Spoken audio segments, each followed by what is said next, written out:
all the picks and bans. This is new picks and bans, guys. Absolutely new picks and bans because we got at least 2 new players. I think Jinky Toast is also new, so we got a bunch of new people to in this current set. So we are going to just be doing absolutely new picks and bans. I'm just cutting between the transitions to make life a lot easier, but here we go. So Wincarnation back into first, revanning the Draven. We're not even going to talk about that. Instead, one of the things, Vitae V wants dibs in the next game. Absolutely. How could you not remember me? Toasty, I remember you, and I know that you played on the stream before. You're just new to this game because you're asking if this is game 2. So that's what I meant by saying that you're a new player for this current loadout, which is why we're not going through the same picks and bans as we did last game, because you're new. So, Caitlyn has been a pretty big pick and ban champion recently. Both I've been watching a lot of MSI. She's been really big in there for siege compositions in combination with Banner of Commands. So instead of talking about why Caitlyn's so strong, because most people know, talk for just a minute about what you can do to counter Caitlyn and that siege composition. What champions or play style can you choose that will allow you to potentially allow the enemy team to actually pick up Caitlyn so that you can then counter her after it's your turn to pick? Well, I mean, obviously any kind of long-range engage with hard CC is going to do something to her. I mean, if you can catch onto her with anything like a Leona Zenith Blade or something like that, you can get hard CC, stop her from being able to run away, and there we see her going away on the last ban from British for Life there. Wincarnation picking up the Alistair again. He wants that easy freelo. He wants the freelo.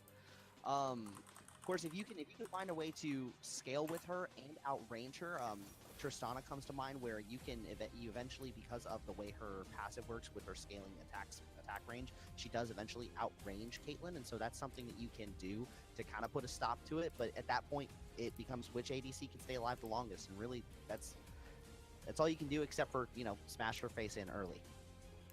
Absolutely. So now, as she is banned away, we won't be seeing her in this game. I was trying to get some of that conversation prediction that she was going to be picked up, but instead, Blade Work wants to make us work extra hard and bans her away, so now we have to talk about other things. Phantom of Temp, picking up the Morgana, decides not to do the Nocturne this time around, as we do still have that Victor picked up by Team British for Life. Also, to the people that are new in the stream, welcome to Logic Scary. And I have upped Wraith 2.0's audio a lot more, so that's hilarious, Jake. That's my nickname at work.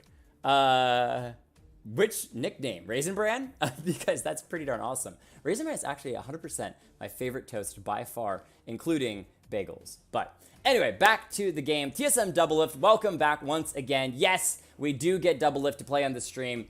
Just kidding, it's probably his younger brother that stole the name after he sold it for $10,000. But I like Pogs picking up the Lee Sin as well, wanting to get some of those wombo combos on the engages. And Vayne picked up by North America again.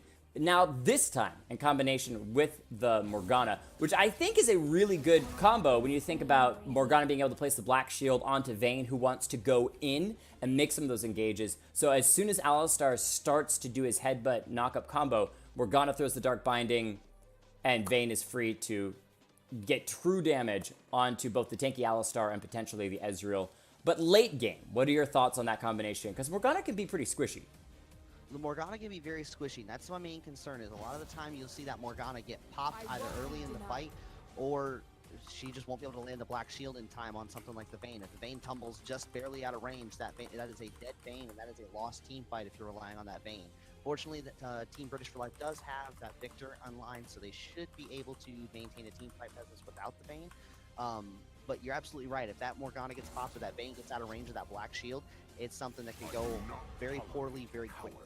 I'm looking for British for Life to get some tankiness to kind of supplement that and give Vayne some kind of meat shield. So we'll see what happens. Ooh, potentially like a driver. We'll have to see if Casey wants to lock that in. But yeah, so one of those things is the worst feeling in the world as a support when your ADC is literally 2 pixels out of range and you're chasing them down. I want to save you! And your ADC is like, meh, I'm fine. And they die. And you're just like, I literally could have saved you. You just had to just pause for half a second so I could catch up and save you. All right, exactly. And they're like, why weren't you next to me? And you're like, I don't know, because you're way faster than me. You have a tumble. I'm a Morgana. I float slowly. I mean, seriously, it's kind of interesting. So it depends on the flavor. Vitae, Oh my goodness. So Casey decides to lock in Casey- Riven. Yeah, Riven in the jungle. We'll see how that goes. I've seen it a couple of times, and it has never worked well. Never Most worked of the time, well. Never worked well because most of the time I take something like a Lee Sin and just kick it in the face. There you go. All right, Yeah. Jinky Toast now locking in the Malzahar, adding a bunch more hard CC for Team US history. And the combination with Lord of the Donks on the Yasuo, man, I am loving Team US history's loadout at the moment. So hopefully no one will leave and we'll be able to get this game underway. But before we get too much further, let's go ahead and roll through the players and their champions very quickly. For Team US history, we have Wincarnation taking the Alistar support in the bottom lane. TSM Doublelift back once again playing the Ezreal in bottom lane AD carry role. I like Pogs on that Lee Sin in the jungle. Jinky Toast on Malzahar in the mid lane. And last but not least, Lord of the Donks, welcome to the stream, playing Yasuo in the top lane. Give it over for Team British for life. And British for Life has Victor going in the mid lane, played by Bladework. We've got Morgana support by Phantom of Temp. We'll see how he can support the Vayne of North American in the bot lane. Riven in the jungle coming out. And then finally an Irelia in the top lane to go up against that Yasuo. And we will see how that goes. It's worth noting that Malzahar with the teleport there is going to give Team US history an advantage on teleport, as Irelia is going with the Ignite, as is Yasuo. So both lanes going for a kill lane up there in the top. Yeah, so very aggressive, looking for the opportunity to put down some serious damage. One of the things I like about, especially for Team US history, picking up that Ignite, is that they have several members on British for Life's side that are a little bit hard to stick on top of. You think about Vayne, you think about Riven, you think about Irelia. All of these characters have very short cooldown tumbles or dashes or movements, even Irelia dashing to minions, that can make it hard to stay on top of them. But once you get that initial damage down, they escape with 200 health and you just throw your fists up in the air and want to rage quit. So instead, when you've got that Ignite, which they have on two people, the Alistar and the Yasuo, they can throw that down and the ticking damage should be enough to pick up those kills even if they try to escape. So I kind of like some of that mental idea in there, and at least having one teleport for Team US history is going to give them a small advantage when it comes to those over-the-map movements. I love US history's lineup, but before we get to that, let's talk about British for Life's lineup at this point. What are the strong suits you see coming out of that? I mean, they've got a lot of assassination potential. If Riven and Irelia can both jump on somebody at the same time, that's probably a dead target, especially if Riven can get her stun and knock up off. My issue that I'm seeing, and this is kind of extended to both teams, is that aside from the Alistar, we don't really have much tankiness on either side. So that's something that US history can look to exploit on British for Life, unless that Riven goes with a tanky build. I have seen that happen on occasion. I doubt it's going to, but I have seen it before.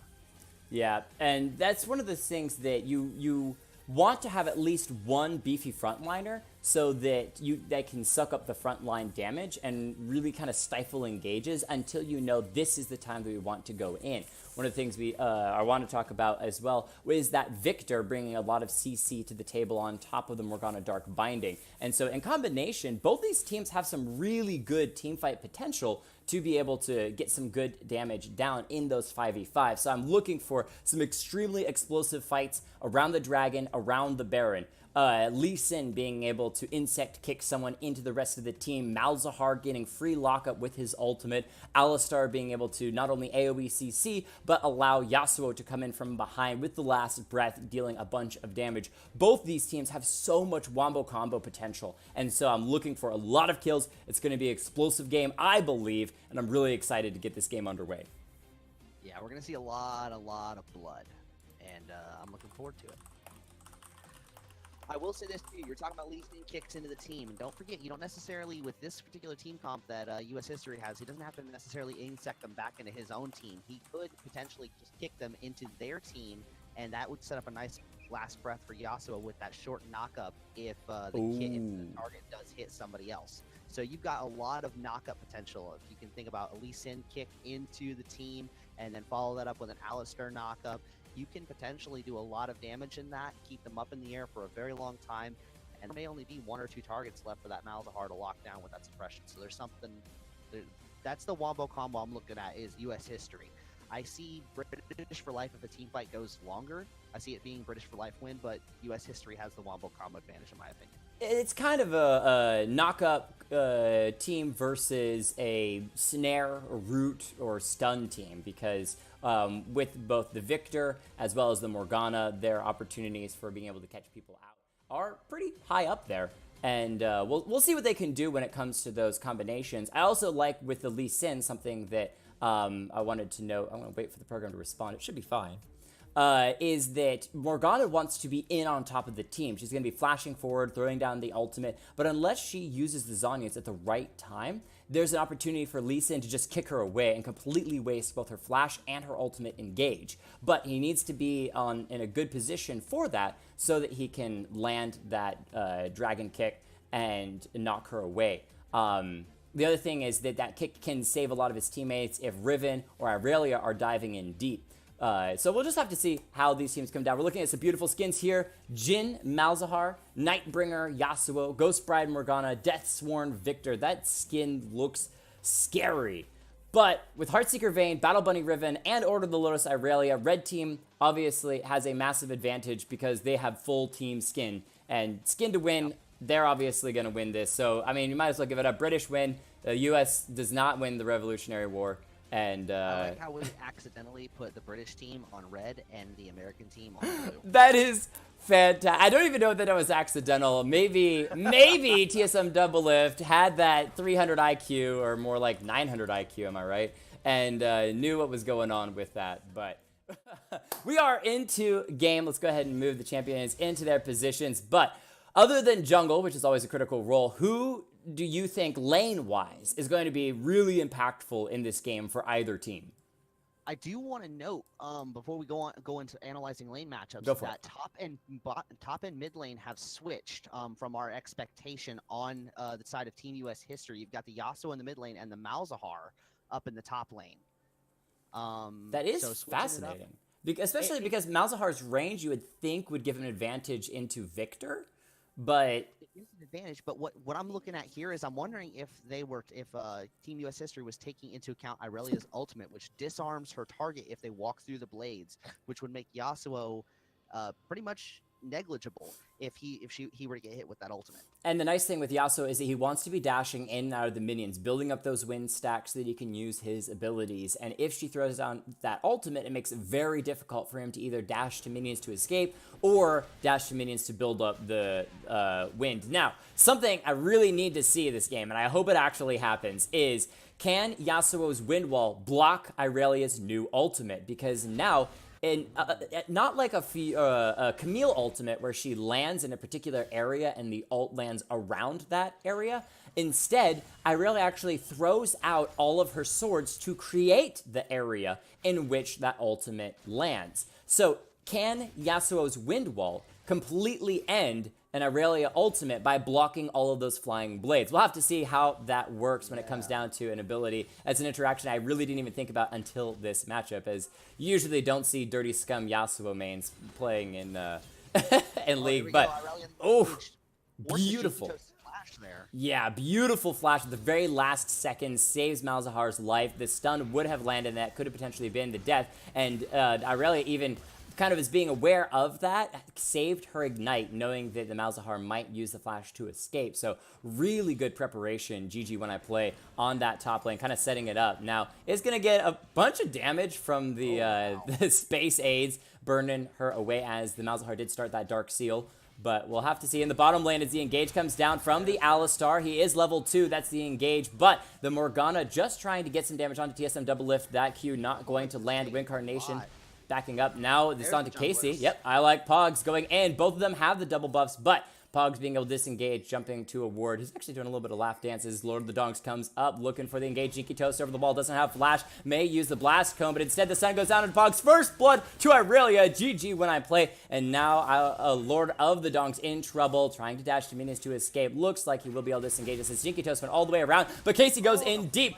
Flashing Yasuo, nicely done, but now Jinky Toast in trouble as the double buff for both laners. This is actually perfect on the Irelia. Teleport started. Can he get out in time? Looks like he will. Just no!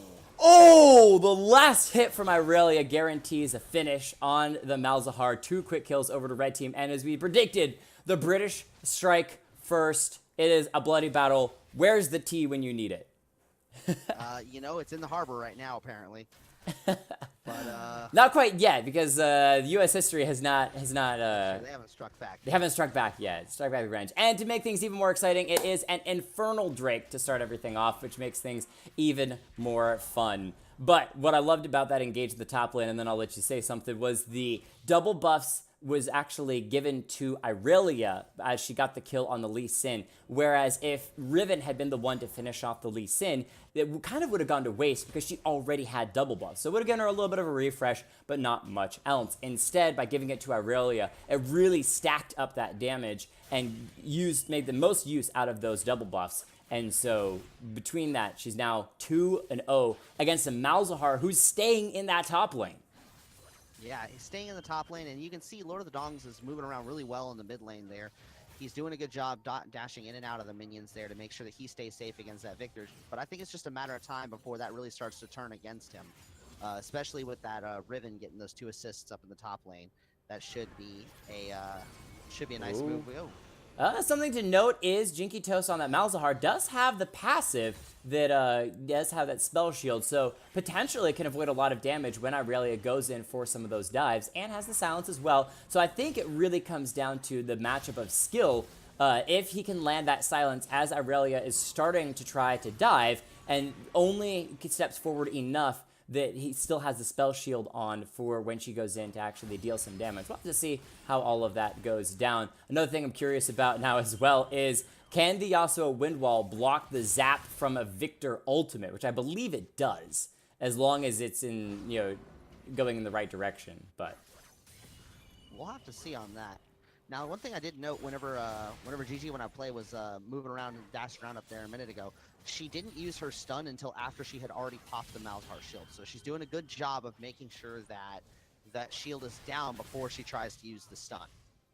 Yep, very nicely done. In the bottom lane, farm is fairly even between these two. Ezreal did do the super early back, as most Ezreals do, at the tier of the goddess. There's the wind wall from the Yasuo.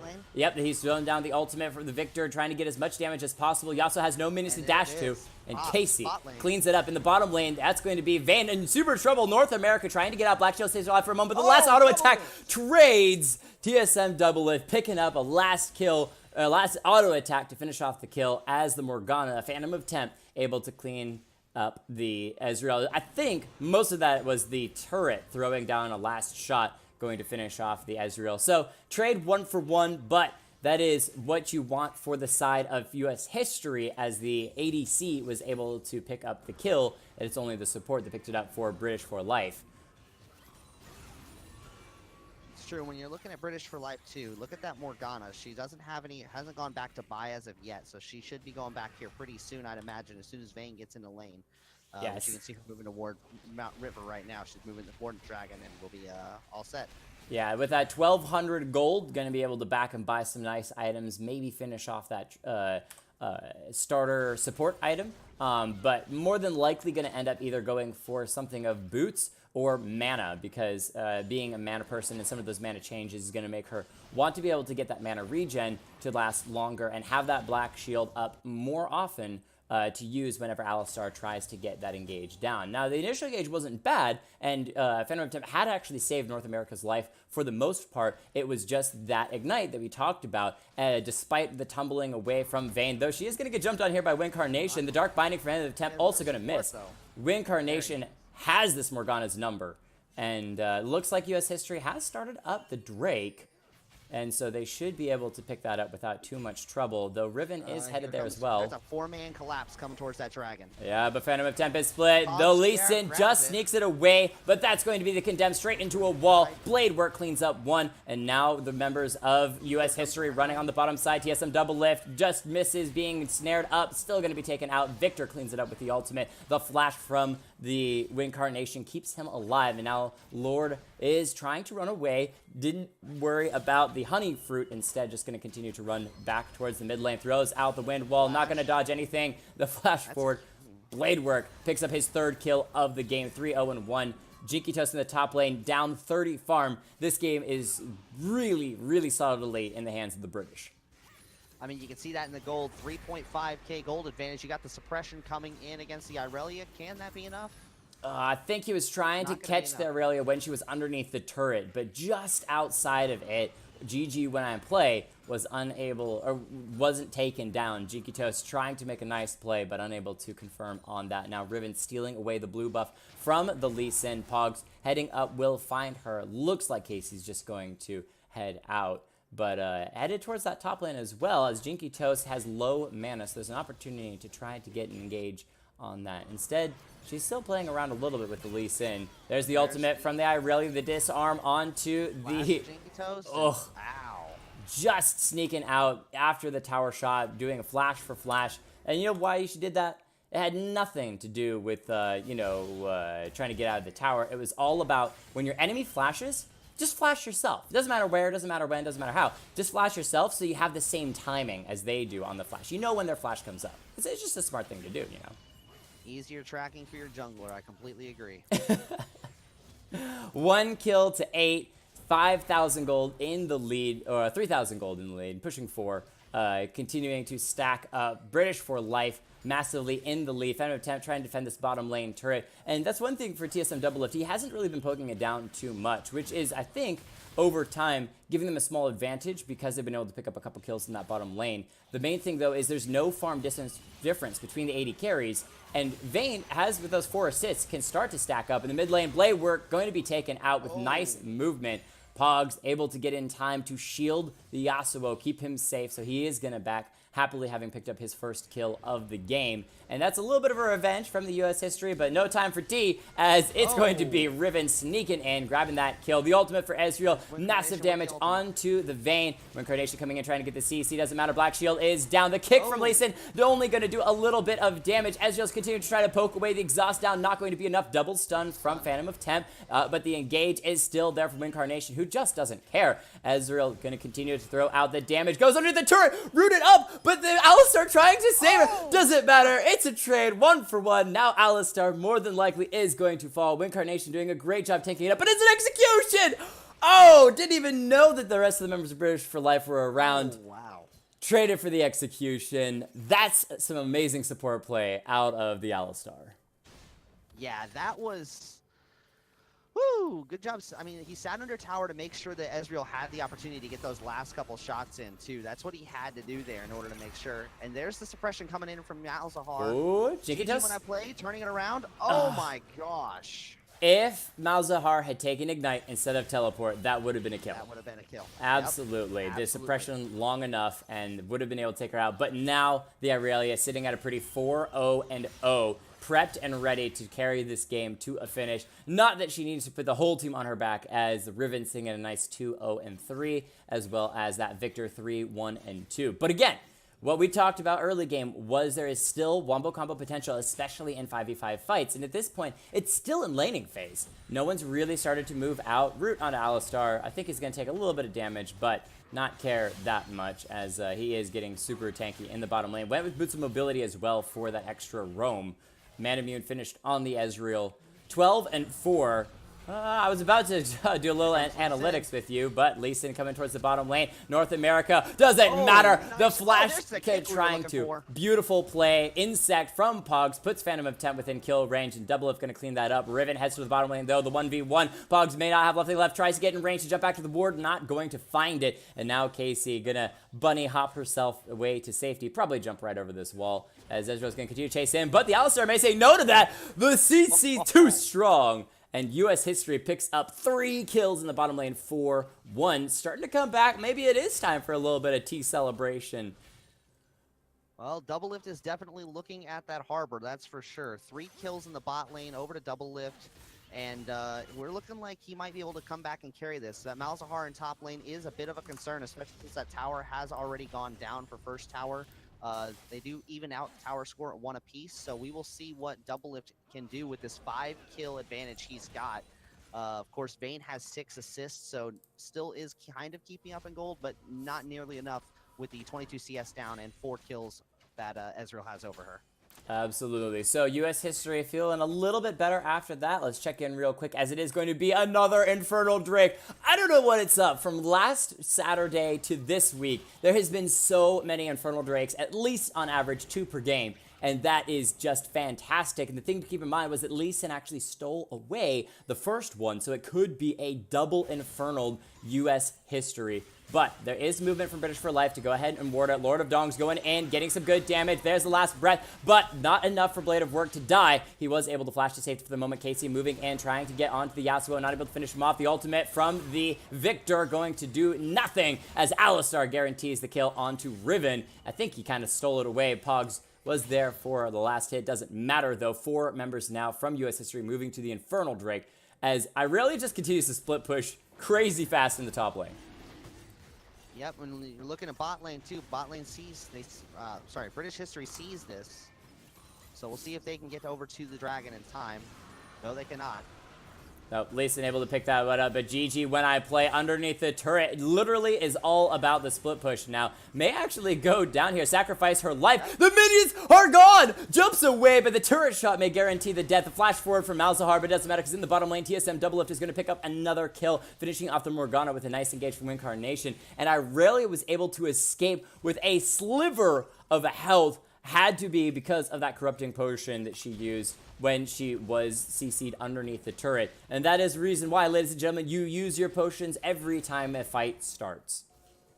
Well, and that's another situation where Jinky Toast, if Jinky Toast had Ignite, he would have had a kill. That's 2 situations in which this Irelia would have died, and that'd be shutdown gold to the rest of the team if Malzahar had that Ignite. So that's something we need to keep track of as this game goes. We're just going to start a secondary counter for how many times could Malzahar have killed Irelia?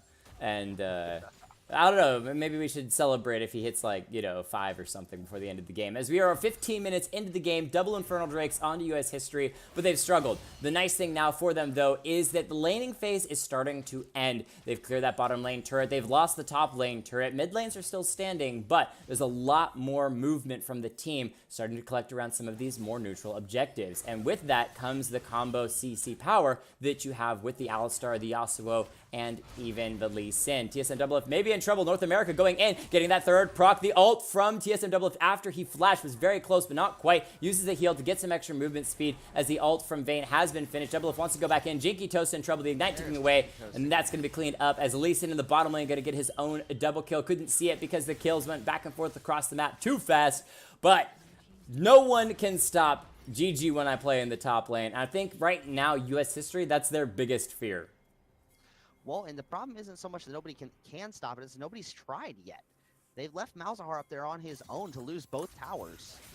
And now they're finally making an effort to come up here, but it's way too little too late here.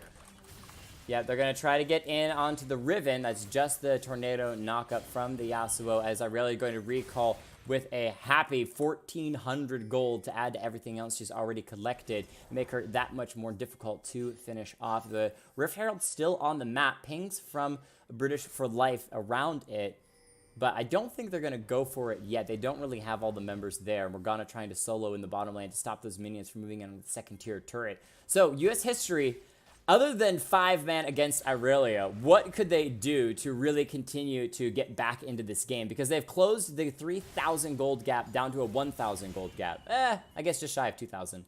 2,000 gold gap. Primarily what they need to do, they need to be gathering around Doublelift. Doublelift and their bot lane is the key right now as Jinky Toast gets jumped on again.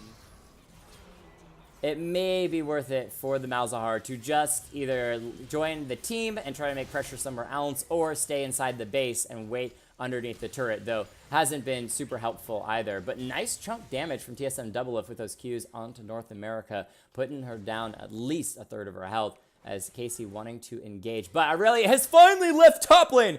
Ladies and gentlemen, it's a moment to celebrate. And that is a scary thing if you are team blah. US history, because she is going to come from behind and potentially murder everyone. Hide your kids, hide your Ezreal. She's coming to take all of your turrets, but has decided to instead back off as US history is going to move up a little bit further to start engaging on the turret and instead continue her split push in the side lane, but does have some good vision down as well. There is a blue ward from US history that does catch sight of her, so they know that she's there taking away the Gromp, and Malzahar doing actually what I suggested. Again, there's no cheating, guys. This whole video is 3 minutes behind what's happening actually in game. So there's no way that Malzahar heard that. Must have just mentally predicted it from a few minutes ahead of time. sitting at that turret, waiting for the mini wave to come.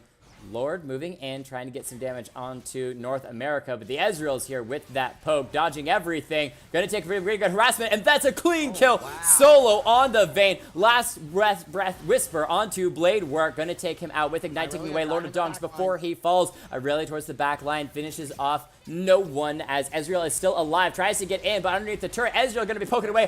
Malzahar gets the suppression he wants. Ezreal finishes off the kill. The broken blades from Riven doesn't matter.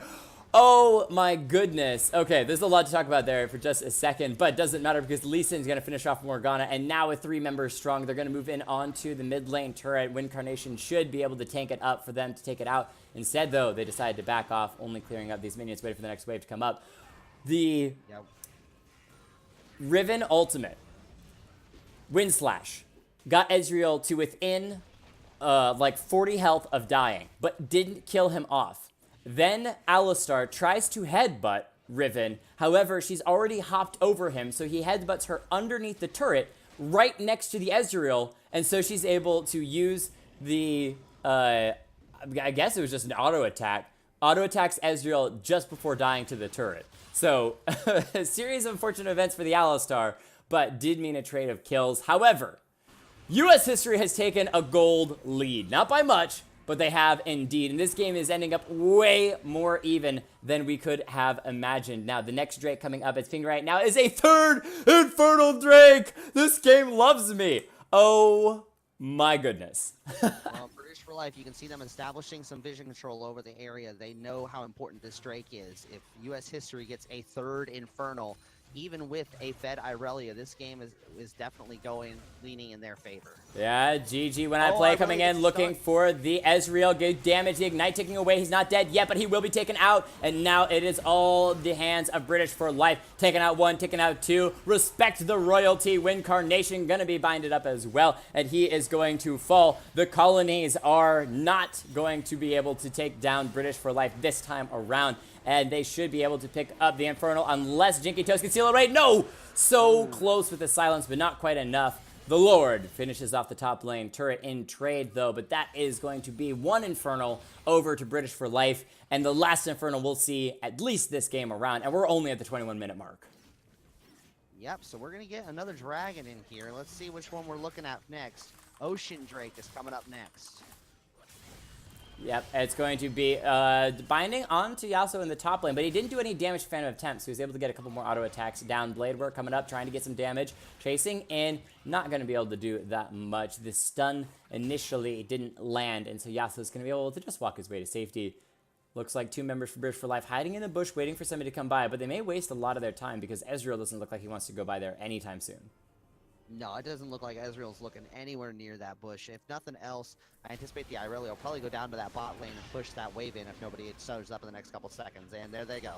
Yeah, and it was really interesting because if there was a Drake on the map, then you could see somebody walking by that bush headed to the Drake to ward it up. But the Drake was already gone. It was 4 members of US history that were on the Baron side of the map. And now they actually have priority, as with 4 members up there and seeing 2 members from British for Life on the bottom lane, 2nd tier turret, Yasuo can defend, and there's no teleport on British for Life. The Baron is being burned down. Already underneath 8,000 health, the members of British for Life actually have no clue that this is going on. Morgana, Phantom of Tempest, walks in solo, cannot see anything, gets silenced, should be able to be taken out by Double Lift with 1 more auto attack, and that's going to finish her off. The members of Blue Team are getting low. Phantom did place a control ward, but doesn't matter. Blade Work comes in, trying to get damage down, but just going to be cleaned up as well. Beautiful play there from US history. Just good macro movement, seeing 2 members of British in the bottom lane and just going straight in on the Baron. And it wasn't just 2 members, it was the Fed member. That's that 8-1-2 Irelia that was in the bot lane. They completely avoided in order to draw that Baron fight in. Ooh, flash used by the Lord, goes in for a nice last breath. Now dashing himself to safety for the moment, takes out the Riven. However, will be cleaned up by that now. 9-1-2 Irelia, who at this point does have to put her team on her back and win it for the whole entire team, because the rest of her team is starting to struggle, especially what you don't want to see on your AD carry. 1, 6, and 7 on a Vayne. You want that Vayne late game to just be scaled so massive that all the tank from the Alistar isn't going to mean anything against her true damage. However, it's going to take her a little bit longer, even with 2 items, to get back into this game. So it is all about the Irelia show. And can anyone say nerf Irelia? Nerf Irelia? What? Why would you want to nerf Irelia? That's ridiculous. Something I do want to point out, though, massive outplay by Lord of the Dongs in that 2v1. Riven went up for her knock-up on the third cast of Broken Wings, and he got his wind and knocked her up in the middle of her knockup. If she lands that, he dies without taking anything back. Because he knocked her up and got off his last breath as a result, though, nice huge outplay there, and managed to get the counter kill. Accidental or not, we're going to assume that it was completely predicted, as Yasuo just going to walk straight into Vayne. This should be a pretty easy kill for himself, unless she gets the third proc, and no, she will not. I think that it didn't even have to use Ignite. It was already on cooldown. Lee Sin. What is Vayne doing down in that part of the map? She shouldn't be there. She has absolutely no vision covering any of that. You cannot be split pushing that as a squishy, at this point, feeding ADC. Yeah, maybe something to keep in mind is don't go past the river if you're by yourself past the 10-minute mark. It's just not safe. But Doublelift going to finish off an auto attack onto the turret. It is a Baroned up cannon minion slowly poking away on these turrets. And now Yasuo getting to free hit the second tier turret in the bottom lane as US history has completely come back and the Revolutionary War is on track once more. Now moving towards the top lane, they're going to look for that second tier turret. And once they do that, they have cleared all of the out of the base turrets for British for Life, which is going to set them up very pretty with a massive gold lead.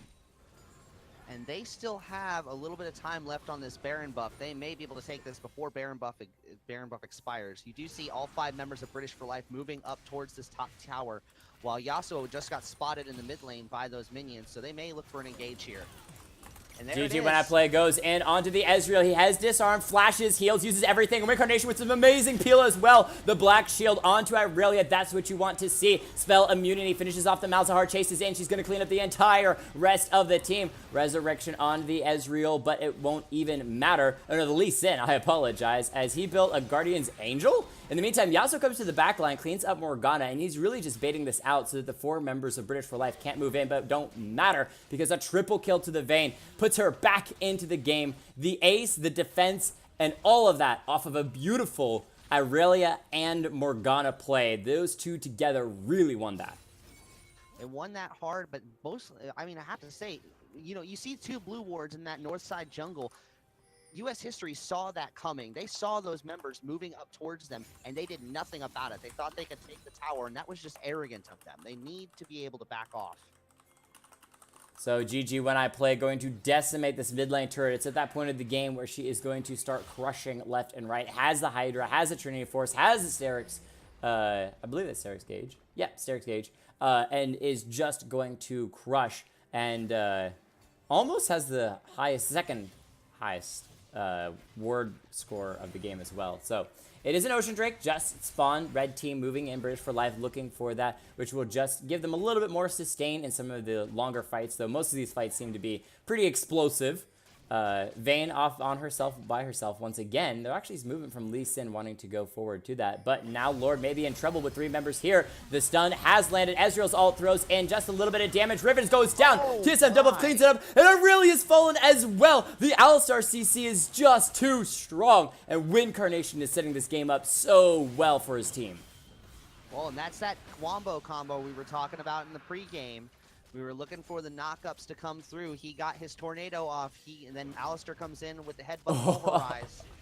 Nice little condemn move from the Vayne. Keeps her safe for the moment. However, Lee Sin's still going to go and insects her back into the team. Reincarnation doesn't even finish it off because the Lee Sin is already gone. And now she's going to set up her own death, walking forward too far for Alistar to just CC her long enough, give his own life for TSM Double Lift to clean her up, and now 1v3. He's gonna pick through. He is the true Double Lift. Doesn't matter whether you think he's on Team Liquid or not, because he's playing in this game right now.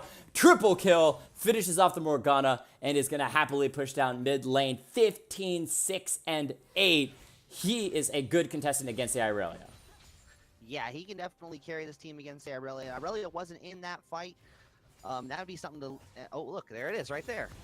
We'll see which one wins in a 1v1. The stun goes down, and that should be the easy kill for Irelia, because as fast as you may be, well, I mean, Yasuo wants to start his own fight. Is he into? Stunned. Irelia got the stun off. He also wasn't paying attention to where those blades ended up landing, and pays the price for it. I don't think so. But I really hope he wasn't inting. And the sole reason why I hope he wasn't inting was because they are 1,000 gold in the lead, 3 Drakes to 1, and very, very easily could win the rest of this game. As long as they have the right team fights, they could easily win the game. So please, I hope he's not inting. Well, I mean, we are looking, like you said, 1,000 gold difference, and at this point in the game, 1,000 gold difference starts to mean less and less as we move on. I mean, we got both teams cresting 60 gold right about now, so we could be looking at one of those games where we get to the point that gold differential really doesn't matter, and it comes down to who can execute better on the team fights, which has been going back and forth between these teams. This game's sitting on a knife's edge, and I'm looking forward to seeing who makes the play to close it out.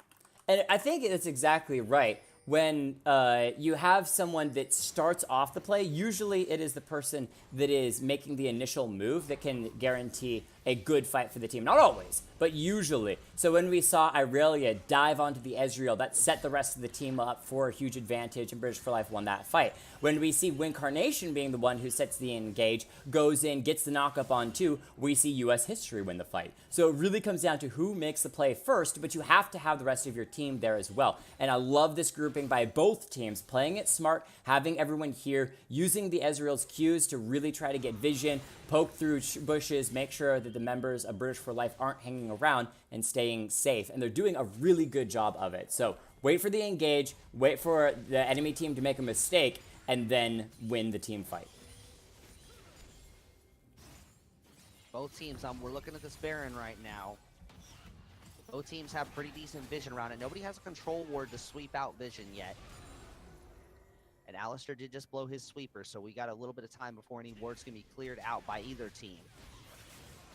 And it looks like we are going to get US History starting straight up onto the Baron. There's no vision by British for Life. They have had a poor vision game so far. They got a lot of vision around the Baron. They do have one in the back of the pit, but they don't have any vision on it right now. It has been controlled. The Yasuo Tornado not going to land on anyone, but the Baron may be already going down the suppression onto Irelia. That's what you want to see. Riven goes in, but Irelia is still alive. Baron onto the hands of US History, but they've been CC'd so hard, and that's going to be taking them out. TSM Double Lift is still alive, though, as that Riven goes in. Nice double man knock up there from Alistar. He's trying his best to tank up, and Double Lift can finish the game. GG, play is already gone. Bladework, the only one left alive for British for Life. They are going to at least start chasing it, but I don't think they need to, because they could push through the mid lane and at least get inhibitor, and the Victor is literally just wasting time. Gonna walk all the way around the wall there, so no vision on him. He should be able to escape. I like Pogs on the smart track, moving towards this turret, and a huge, huge win from Wincarnate. Oh, he's actually gonna stop. He's back here. He has caught out the Victor, decides I'm solo. Maybe I don't want to do this, but beautiful play from US History, getting the Baron and winning the team fight on top of it. And that looked like a British for Life win in the team fight there, up until they kept going into the Alistar. They tried to run right through the Alistar, and he just pulverized about 3 people there in order to turn that fight around.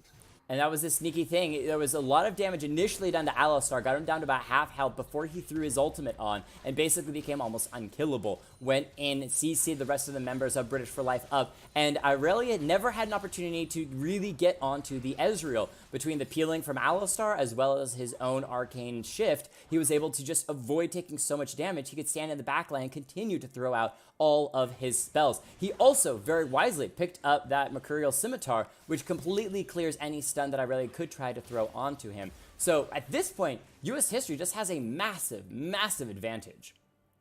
Well, I mean, they're able to push once they're able to push this wave in, gonna have super minions crashing down mid lane. I'm sorry, and then they got that open inhib on bot lane they could be taking advantage of. So we've got a lot of advantages on the board, as well as 4,000, 5,000 gold lead that, like we said, doesn't really matter too much right now.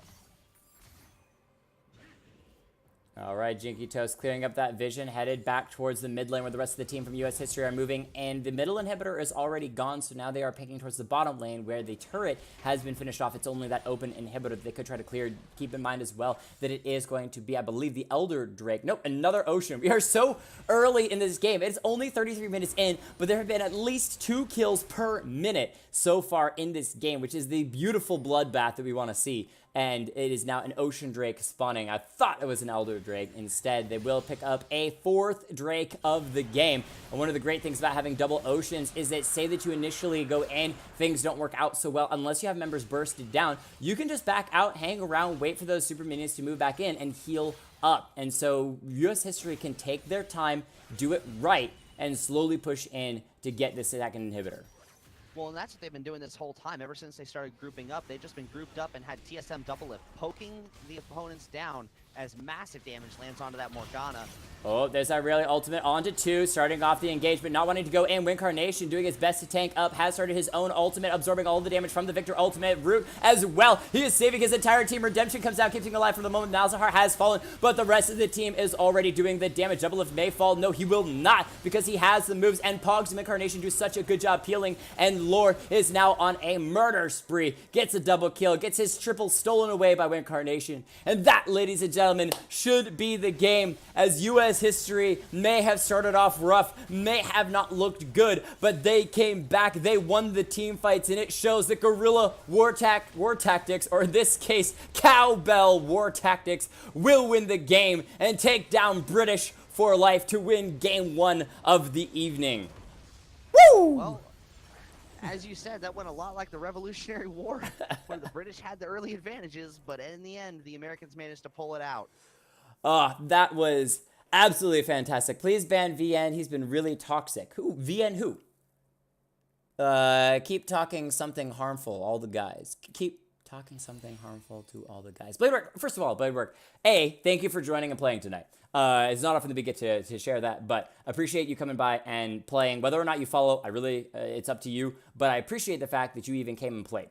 Secondly, thank you for at least letting us know. No one likes a tattletale, but at the same time, because we're not in the game and we can't listen to all the chat that's going on, it's a little bit hard for us to know if somebody's inting, if somebody's being toxic, if somebody's doing those things. So I appreciate you actually letting us know on that. I don't know who VN is, but I'm pretty sure I can figure that out once Vayne. the rest of this. Oh, Vayne. Okay. The third thing is something to be aware of is there's a lot of new people in this game. Almost US History was like normal players. There were almost a full team of people who played on the stream before, where British for Life had mostly new people. Thank you, Logic Scary, for the follow. I appreciate that. Which I don't know why it's not showing up. I'll fix that in a second, guys. But for the community that we're building here is a community that is as non-toxic as possible. We try to be the nicest, friendliest, most fun community that you ever can find inside of League of Legends' really, really toxic community.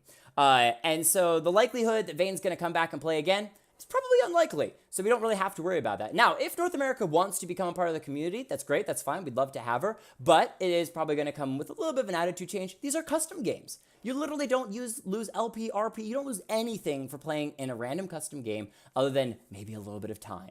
And if you weren't planning on spending that time in a custom game, you wouldn't even be in the lobby. So at the same time, keep in mind, it's just for fun. You guys can try out new things. This is called, it's a fun time. So try being patient, but this guy is so done. All right. Appreciate your patience though, Blade. We're playing through. So is the third game of the night going to be a Cray Cray one? Toasty, that is an excellent question. It depends completely on whether, I don't know why I haven't switched over to this skin yet. There we go.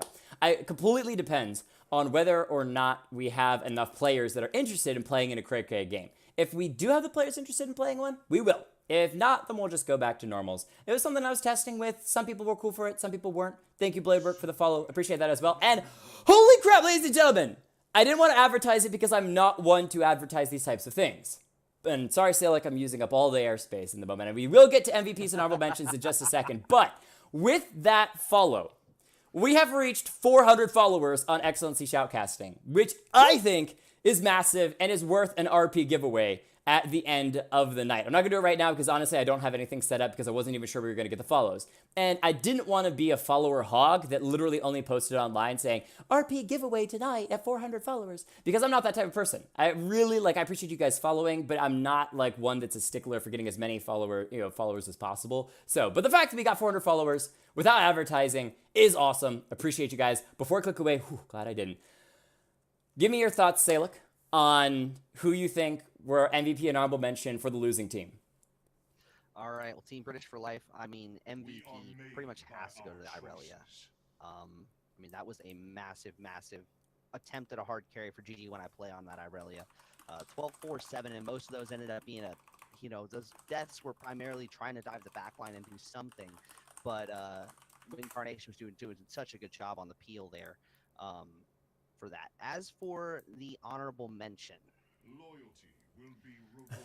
I want to give it, and I know we just had an issue there. I want to give it to North American, though. North American tried as what she could to get basically the Vayne hard carry online, and while ended up getting there slowly, did end up eventually coming to that point where North American was able to push what little advantage she had and push the passives and push the silver bolts in to get the kills and give British for Life a chance in the extended fights, where they were primarily focused on bursting down enemies in the early fights.